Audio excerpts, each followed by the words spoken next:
Seguimos en Punto de Partida, nos visita Lautaro Barisco, miembro de Capibara, una organización que está luchando desde el derecho para preservar la biodiversidad en nuestra región, en nuestro país. Lautaro, gracias por venir a Punto de Partida, por estos minutos. Muchas gracias a ustedes por prestarnos este espacio. La verdad es que nuestras asociaciones como Capibara o asociaciones que se dedican a naturaleza o ambiente en general, necesitan de la cooperación de los medios de comunicación sociales, porque lo cierto es que en gran medida nuestro trabajo depende de la opinión que tiene la persona sobre las causas que tomamos y decidimos defender. Exactamente.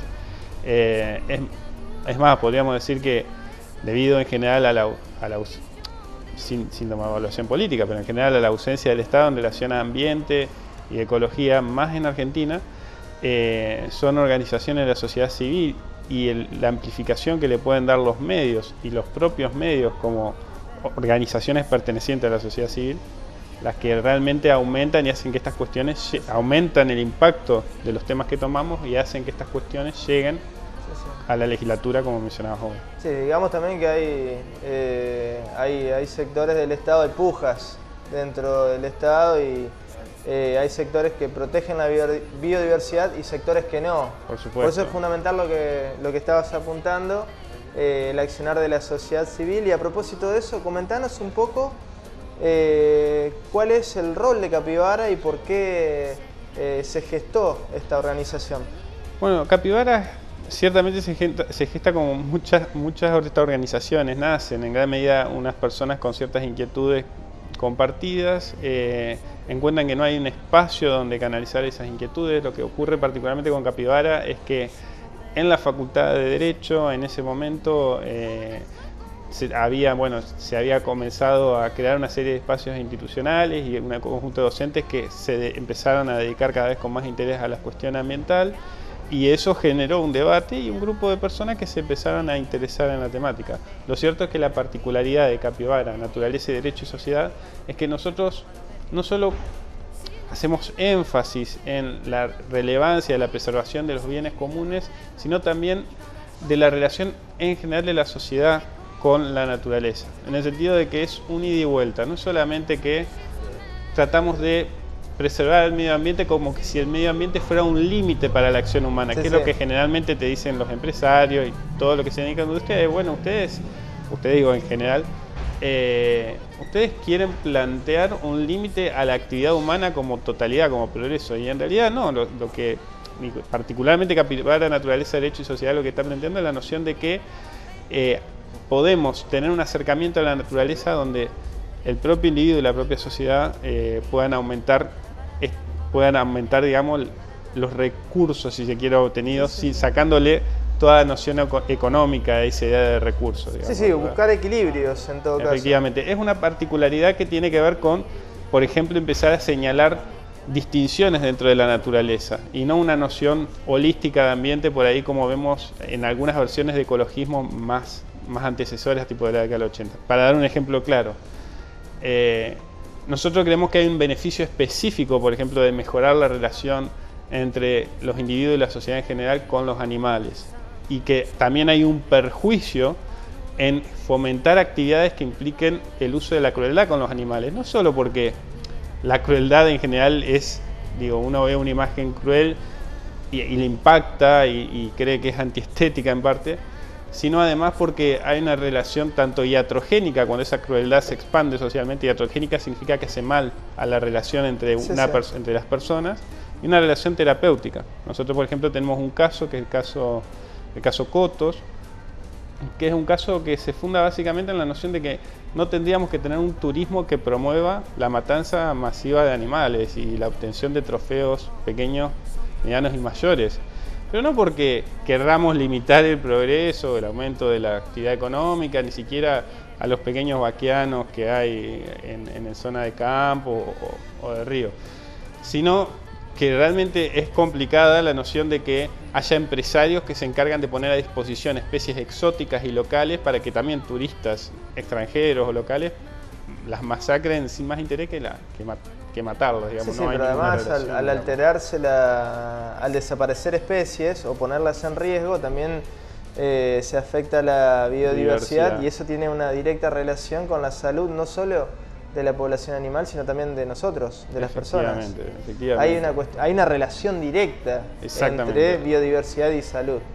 Y todavía está por descubrirse en gran medida la relación que hay entre biodiversidad y en general el estado de bienestar en que nosotros los humanos como mamíferos y como elementos de la naturaleza también disfrutamos. Lo cierto es que se desconoce en gran medida cómo funcionan buena parte de los ecosistemas y cómo se relacionan miles y miles de especies con esos ecosistemas. Todavía lo estamos descubriendo, más cuanto más pequeños son esos animales y vegetales. Claro. Hay un prejuicio que dice que cuanto más chico es el animal o el vegetal, por tanto es más resistente al daño ambiental. Es al revés, puede desaparecer completa fauna y flora de un río sin que lo sepamos.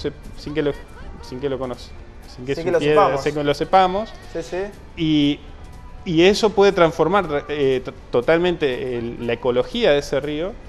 Y lo cierto es que tal vez podemos perder la potabilización del agua o podemos perder... Por la cadena trófica, ¿no? Aparece la microfauna que alimenta a animales más grandes. Exactamente. Y bueno, eso puede alimenta, genera oxígeno. Varios servicios ecológicos. Exactamente, varios servicios ecológicos, tal como lo has dicho. Comentanos un poco, Lautaro, acerca de algunas campañas que han desarrollado y bueno, que se han visualizado a través de algunos medios de comunicación. Bueno, yo creo que la que ha tenido más notoriedad, la señalo nomás en parte por eso y que ha generado más debate, ha sido esto de la legislación para prohibir cotos de caza en realidad regular en general, digamos. Nosotros hubiéramos querido directamente la prohibición de los cotos de caza porque en general por la capacidad del Estado para regular este tipo de actividades en ámbitos más rurales. Una cosa es la capacidad reguladora que tiene el Estado en la ciudad, otra cosa en ámbitos rurales. Entonces habíamos promovido una ley orientada a la prohibición directamente de los cotos y el turismo cinegético. Hay muchos motivos, ya he comentado algunos. En general... Hay un ejemplo, disculpa que te interrumpa, ahora que lo estás comentando, hay un ejemplo claro que se da en la zona del departamento Garay, puede ser más al norte también, digo, la caza de patos con munición de plomo, sí, que luego esos patos con las balas incrustadas en sus cuerpos son regalados a los pobladores de esa zona, de esa región, y bueno, muchas enfermedades devienen del consumo de estos patos con plomo en su sangre. Absolutamente. Y además, la masividad de este tipo de emprendimientos. También hay que tener en cuenta eso, que cuando se plantean las actividades económicas sobre que generalmente se desconocen, uno cree que siempre estuvieron ahí. Pero en realidad la masividad y la escala de este tipo de negocios impactan socialmente en espacios, como vos decís, pequeñas comunas, pequeñas ciudades. Por ejemplo, establecen hay negocios paralelos al turismo en general de turistas extranjeros muy afluentes con mucho dinero, como puede ser la prostitución, el narcotráfico, etc. No es solo por eso la asociación también se llama Naturaleza, Derecho y Sociedad. No es solo, como bien estableces, el daño que se le hace a los habitantes que consumen el plomo de las balas que se dispararon, sino también el daño a todo el circuito social proveniente del negocio en los términos que hoy está planteado. Porque el coto de caza, al fin y al cabo, funciona como un espacio si se quiere, liberado, donde un conjunto de personas utilizan armas de fuego para cazar, con todo lo que eso significa. Esa es una de las campañas que estábamos estableciendo. Sí, sí.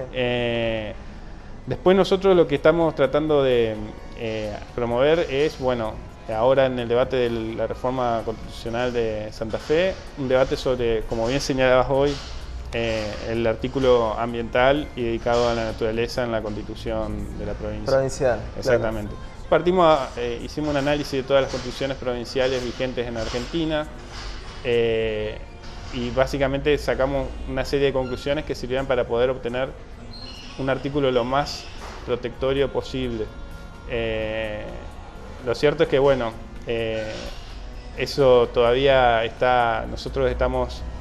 ahí ese proyecto efectivamente lo estamos haciendo en el contexto también de un trabajo en la universidad y todavía está por concluirse, digamos, un trabajo que todavía está por terminar.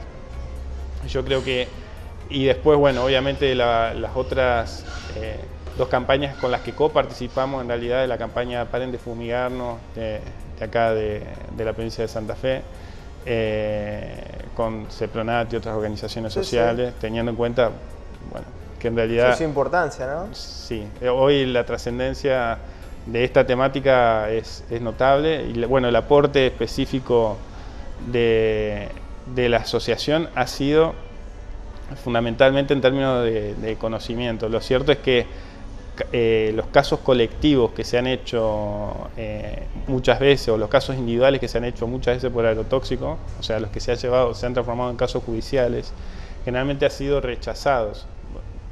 El impacto social de la actividad es muy importante. Por otro lado, hay otros problemas relacionados a la regulación y al tema furtivo. Hay un elemento furtivo en la distribución de los agrotóxicos. ¿Cuál es?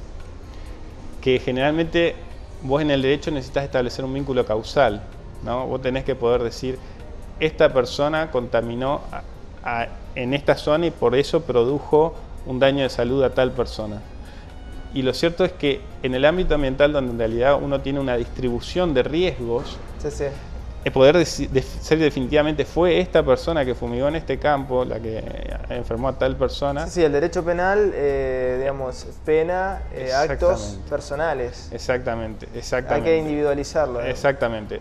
Y eso, exactamente, en el ámbito penal es para nosotros un problema. En el ámbito civil hay un poco más de apertura, porque uno puede partir tanto del principio precautorio y puede establecer la pretensión en términos de daño. Puedes accionar contra sociedades o contra... Exacto. Pero realmente depende bastante del criterio juez. Más teniendo en cuenta que Argentina en general a nivel mundial hay un fallo central que a nosotros nos afecta mucho en el tema de lo tóxico, que es el fallo de la OMC, donde Argentina promovió, de hecho, que se deje de lado el principio precautorio. Lo hizo junto a Estados Unidos y Canadá. Le hacen una demanda a la Unión Europea y sintéticamente Estados Unidos, Canadá y Argentina decían que Europa tenía que aceptar alimentos contragénicos porque el principio precautorio, que establece que ante el riesgo hay que tomar acción y hay que tratar de prevenir las eventuales consecuencias, inclusive si todavía no se conocen. Bueno, en ese caso la OMC falló a favor de Argentina, Estados Unidos y Canadá. ¿Y eso qué significó en realidad? Una cuestión de inconsistencia de la actuación de las autoridades argentinas con el propio derecho interno. Nosotros tenemos legislado el principio precautorio y Argentina a nivel internacional dice que hay que dejarlo de lado. ¿Cuál es el problema con esta idea de dejar de lado el principio precautorio? Que también lo hace así a nivel nacional. Nosotros lo tenemos legislado en la Ley General del Ambiente como principio de gestión. Pero después, cuando se tiene que prohibir, regular agrotóxicos en general, se los admite a casi todos. No hay una perspectiva precautoria en general en relación a los agrotóxicos. No hay una perspectiva de, bueno, no sabemos si efectivamente enfermas, la comunidad científica no tiene consenso. Pero hemos visto que en contextos donde se fumiga con esto, en espacios territoriales donde se ha fumado, van creciendo. Exactamente, los perfiles epidemiológicos cambian. Bueno, el principio precautorio te permitiría actuar en ese contexto. Pero... Que por otro lado es un criterio que se usa internacionalmente, sobre todo en Europa, ¿no? Las compañías están obligadas a probar que sus productos no enferman. Aquí con esto que vos comentás es al revés. Exactamente. El que recibe el daño tiene que probar. Exacto. El criterio que impulsa a través de la OMC Argentina. Eso es y voy a decir una cosa, y eso hace a la Argentina, esto es un poco triste, pero voy a decir, hace a la Argentina competitiva en el mercado económico internacional. Entonces, como la hace competitiva, lo cierto es que los intereses para regular y legislar a favor de la protección del ambiente es mucho más difícil, digamos. Lautaro, muy buen tema, muy interesante, lo vamos a seguir en otra oportunidad, así que muchísimas gracias por estos minutos. No, muchas gracias a vos. Seguimos en Punto de Partida.